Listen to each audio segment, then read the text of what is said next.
Hello there everybody, this is Graham, also known as the Collector 75. Welcome back to part 5 of my Transformers UK G1 comics review. We're starting here at issue number 37.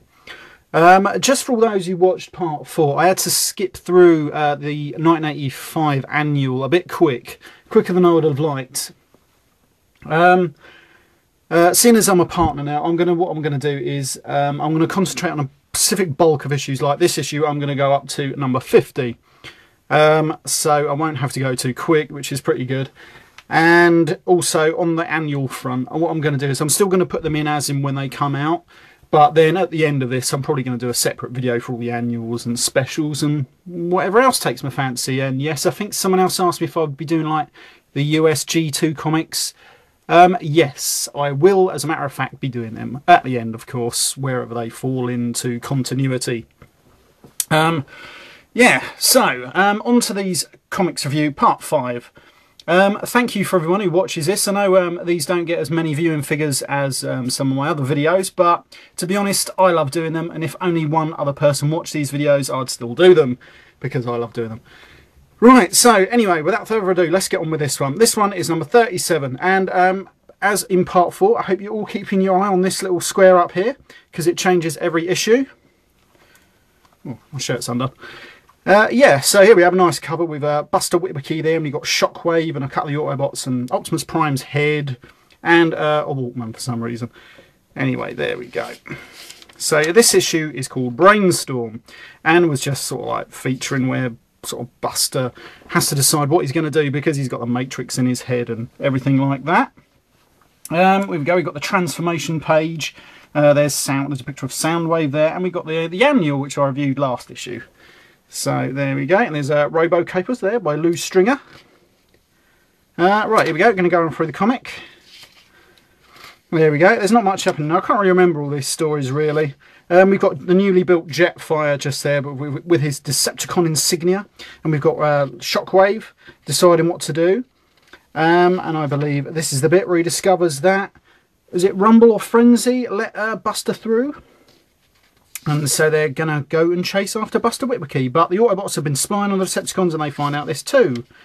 So they do the same basically. There's a picture of Buster's girlfriend. What's her name? Oh God, is it Josie? I can't remember what her name was. We'll soon find out because she is in later stories to come. There we go. Not exactly much happening in this issue. It's more of just like a plot thing really. Build up to the climax in a few issues time. Here we go with Soundwaves again. That was a great feature. I used to love Soundwaves. Here we have another competition with the Insecticons. I think it's yeah, it's just another competition. I thought it was the answers, but it's not. There's the comics that are out that year, like specials, and we've got the Transformers special. I do have that one somewhere, but that I just reprinted the American comics. And it was a bit hard to show here because it's like hardback. There we go, and this is just the backup strip, which is Machine Man. And there we go, that's what we got coming up next issue, which is Jetfire. And there's another advert for Optimus Prime and Megatron. So then we move on to the next issue, which is number 38. And then we finally get to the last square. And that's how it's going to stay for the rest of, well, for a time anyway, for about 30 or 40 issues. They said they were going to do more of these, but they never did, which was a shame, really. I thought it was a missed opportunity. Anyway, this issue features the introduction of Jetfire. He is, of course, at the moment, a Decepticon without any, what's the word, a spark inside him. Because he is just programmed at the moment, because Buster Witwicky has the Matrix, and that's why they want Buster to give him life. And which he does a bit later on, but they make him an Autobot, of course. So here we go, there's a transformation page with the Robo Capers. I don't know if anyone can actually read this from where they are. I've got a bit of glare off that light there. I might see if I can, hopefully it isn't affecting your view too much. I might just try and put my arm there, that might stop it. Anyway, on with this is just a continuation of Brainstorm. We go through it here. Let me see if I can just flatten out these pages. There's Shockwave telling sort of programming Jetfire to search out Buster Witwicky. And here we have Jetfire finding him with surrounded by Autobots, and Jetfire just takes care of all the Autobots. And it's left up to Buster to sort Jetfire out, and he disassembles him. And there we go. And now This is where Shockwave tells Optimus Prime that his head is no longer needed and is going to be dumped in a lake. Don't ask me why I just didn't destroy it, but we'll find out why a bit later on. Bit of a plot giveaway there, but never mind. There's a nice calendar with Soundwave. And there's just the backup strip, which is Machine Man. And there we go, we've got Soundwaves at the end. And then the next issue little caption there, which is Optimus Prime is back. Back to kill Autobots.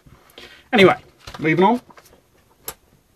This is issue 39. And has a nice cover with Optimus Prime shooting at some Autobots. There's Ironhide, Prowl and Sideswipe.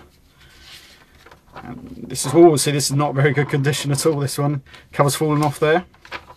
Here's Buster in control of Jetfire, because he's rebuilt him and reprogrammed him, but not giving him life yet. Buster blacks out and then Jetfire reverts to his original program and takes him to Shockwave. And then the Autobots head out to the location of where they're going to dump Optimus Prime's head. There's Jetfire giving Shockwave Buster. And here he is, strapped into a nice table there, ready to. There's a nice little probe there, ready to extract the Matrix. There's Jetfire dumping Prime's head in the lake, and then all the Autobots go and collect it, and they reassert it on Prime's head, only then to be shot at by Optimus Prime. And the Autobots can't understand why, but we'll find out in the next issue. There's of course Soundwaves, and we've got your choice. Here we go, we've got this week's selection of bests comes from Matthew Parker of Wellingborough. I wonder what he's doing now. And the best cover was issue 29. The best story, Wrath of Guardian. Best fact file, Prowl. Best cartoon strip, Robo Capers. Best calendar, Shockwave, October. Best issue, number 2. So here we go on through the issue. There isn't much more. There's a load of classifieds there, and just, there we go, there's Optimus Prime, Shockwave. I have to put this issue down carefully because it's falling apart. And now we move on to issue number 40. And this, of course, was just before Christmas. It's got a cover date of the 21st of December. Nice cover this with Optimus Prime and Shockwave. And it's just the logical conclusion. I remember getting this one. So we move on. This is now just the conclusion. Because, of course, this was the reprint of issue number 12 from the US series, which was the end of the first story arc. And in my opinion was probably one of the best story arcs from the US comic. I did that, and in fact probably the entire run, because it just set up the entire Transformers coming to Earth and doing whatever the hell they please, really. Oh dear. Right, so here we go, there's Buster strapped on there, and he's about to be freed in a minute when he retakes control of Jetfire to smash Shockwave. And then Jetfire's going to send him off to help the Autobots. And there he goes, and he brings Optimus Prime's real head and he puts it on Optimus Prime, and now we've got Optimus Prime back, and he defeats all the Decepticons and even kicks Ravage up the arse, which is pretty good. And then Shockwave wakes up and then is heading out to face Optimus Prime, and they start to clash. And there we go, and that was basically it. And then Optimus Prime dumps him in the river, but then thinks, well, I've got to rush off and save Buster instead of shooting him and destroying Shockwave, but he doesn't, and he just floats to the bottom, and they think that's the last of Shockwave. But, you know, there we go. And there's Buster giving the Matrix back to Optimus Prime. But it leaves a message in his head, as will be featured in later issues. Here we go, and then the next issue is Christmas Breaker. There we have Soundwaves and the Machine Man backup strip. Now then, we've got a nice Christmas issue next with Optimus Prime, and he does in fact wear a Santa Claus outfit, which is pretty funny. Here we go, so this is number 41 and was the Christmas issue. It was a UK only story and was called Christmas Breaker and featured Josie Bella, also known as Circuit Breaker. And there we have the nice little transformation page. We've got the Autobot and Decepticon logos there with little Christmas hats. And so we go for it. It's basically just telling about how Josie Bella feels hard done by the Transformers and just wants revenge on them. And even though it's Christmas, she's just pent up with all this anger and hatred. And there we have Optimus Prime wearing a Santa Claus outfit to try and accommodate Buster Witwicky for some reason. But I think it was just there for comedy value, really. And there we go, just as your Autobots reminiscing about Circuit Breaker, funnily enough, because she's going to be popping up in their midst a bit later on. And there's a small girl playing on the ice as she falls through the ice. And Circuit Breaker comes along to save her, but as usual, everybody thinks she's a freak and they all throw rocks at her, and she can't stand it. And then just as by some sort of luck, the Transformers are going to show up for her to vent her anger on them.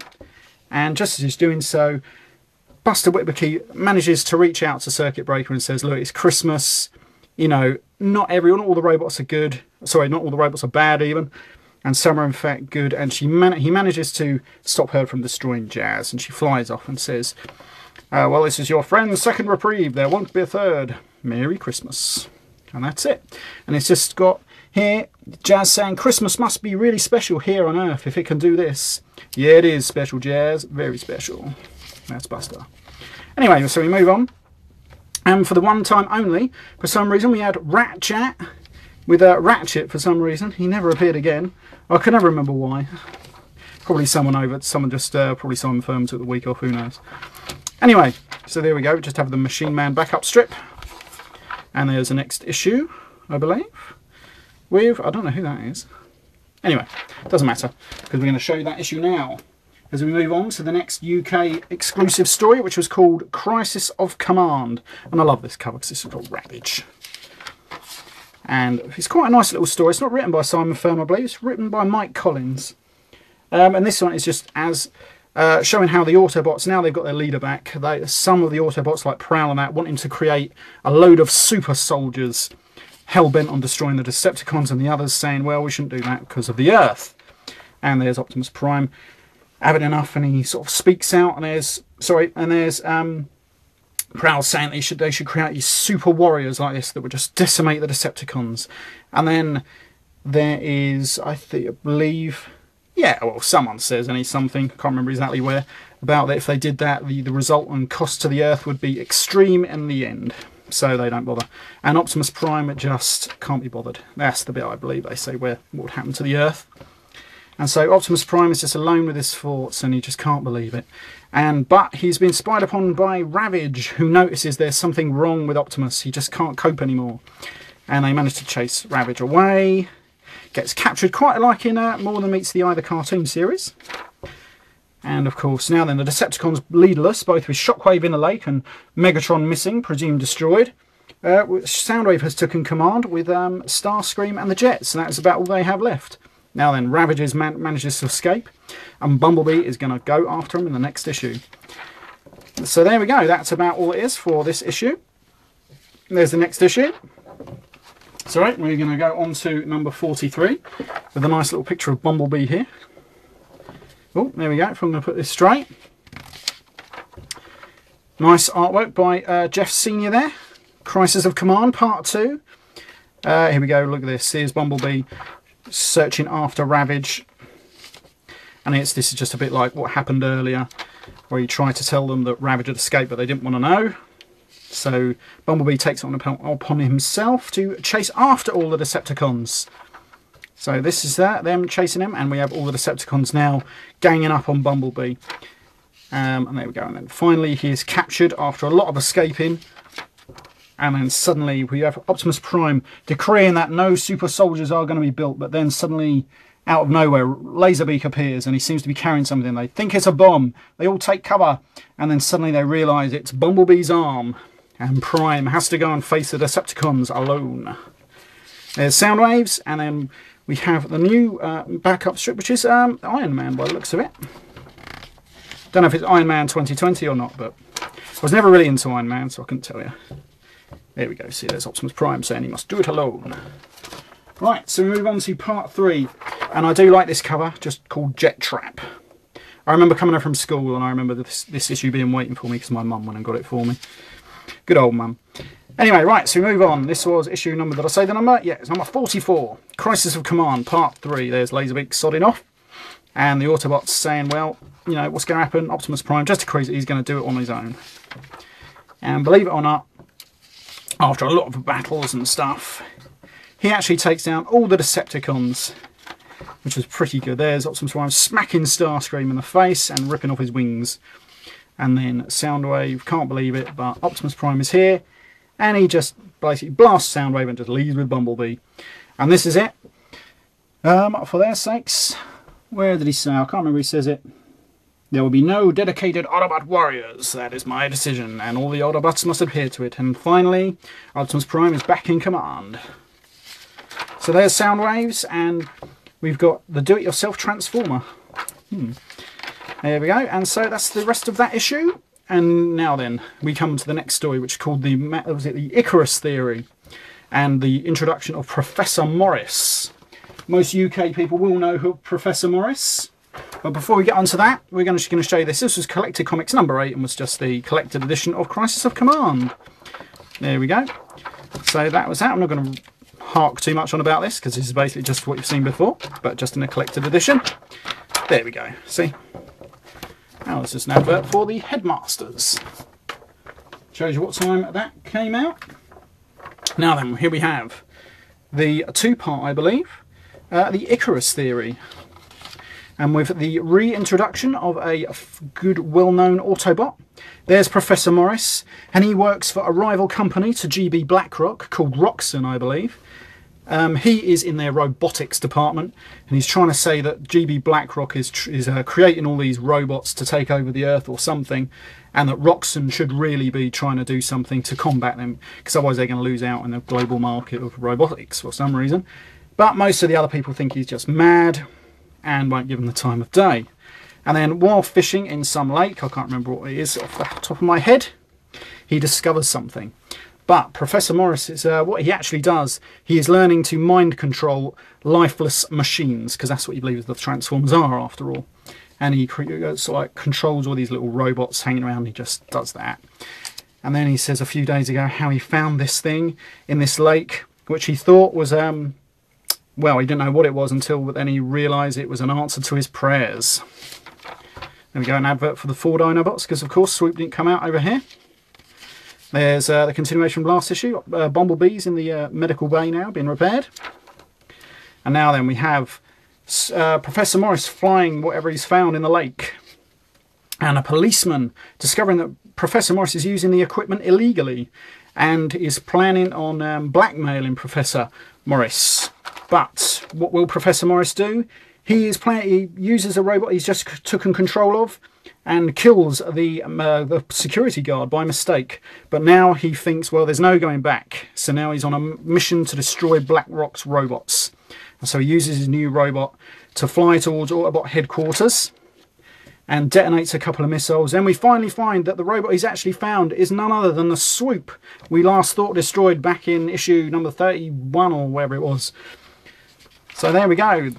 Right, so that's the end of that issue, just Iron Man there. And a Dinobot's return. So that was the Icarus series, part 1. Move on to issue number 46, even. Hope this isn't getting too long for anyone out there. I'm trying to do this as quick as I can. This is in Lon Savage Swoop. There we see Swoop coming back. Oh, this one's held together with sellotape. There we go. And now basically that was just a recap of last issue. And here we have Professor Morris controlling the Dinobots and all the Autobots trying to take him down. And not knowing, of course, that a human is controlling them. But Optimus Prime issues an order to Swoop, who had a real bad problem with Optimus Prime issuing orders to him. And it manages to override Professor Morris's control. And he manages to shake him out of his head. And Professor Morris can't believe that it's a sentient robot that he's controlling. And he's trying to get control of him, and the Autobots detect where the signal's coming from, but Swoop gets there first, and he's ready to kill Professor Morris for taking him over and invading his mind. But he doesn't do it, and instead says that oh God, can't get my words out. Professor Morris is going to face. Then, as a little epilogue, Ratchet tells Optimus Prime that the reason why Swoop went a bit mental was because of a glitch of where he'd been in the tar pits for 4 million years. And now he, well, just went a bit mental. And because of that, the other 4 Dinobots likely are going to be suffering the same conditions. So, it looks like it's going to be a Dinobot hunt for the Autobots. Oh dear, this is actually quite out of breath talking all this. Anyway, moving on. Here we go, the sound waves, and then just the backup strip, which is Iron Man. There we go, and that was that. And then we move on to the the final part of this review anyway, which is going to be Dinobot Hunt. Here we have issue number 47. If I can open it. And with the first Dinobot they're tracking is Snarl, and he's in the desert, of course, because he's a desert warrior. And it shows how he attacks a US military base out in the desert somewhere. And we've got Mirage, Trailbreaker and Brawn charged with tracking him down. and they just about manage to bring him in, if I remember rightly. There's a big battle, and there's a big thing, and he transforms, and they get him. But Laserbeak is observing them, what they're doing, and reporting back to Soundwave. Right, so, and there we go, we have another advert for the Autobots and Decepticons. So we move on to part 2 of Dinobot Hunt, which is issue number 48, where this time we are tracking Sludge. And of course, now then, he is, of course, in the swamp, because he's a jungle warrior. And we have 3 mini Autobots charged with bringing him down, and the Decepticons are now also tracking the Dinobots. And the first appearance of, I can't remember her name.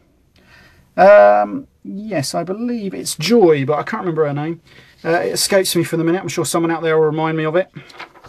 But anyway, she's like a reporter, and she will play a feature in our story upcoming, I believe. About issue 74, I think. Yeah, so anyway, we've got the mini Autobots tracking them, and the Decepticons, I believe, this time managed to bring down Sludge themselves, and then take out the mini Autobots.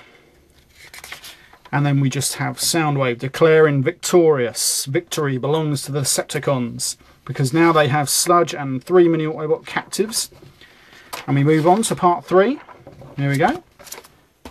And now then, I remember this issue especially. This is number 49, if I can grab it. And here we have Jetfire, still with his Decepticon sign, but actually now an Autobot, taking down Slag, I believe. Now then, I've got this one signed at, I think it was Transforce about 4 or 5 years ago, can't remember. We've got Mike Crazybird there. Simon Furman, you might just be able to make out just there. And I've got this signed at Auto Assembly a few weeks ago. We've got Greg Berger, of course, because he'd done the voice for Jetfire in the cartoon. And I've got Andrew Wildman for some reason. Don't know why else he signed it, because he wasn't actually working on Transformers then, I believe. But anyway, we're going to get into the story. And here we have how sort of a recap of the Decepticons trying to track down Slag, I believe, but it didn't work out that way. But in fact, it's a couple of cowboys trying to bring him in, which is quite a novel little story.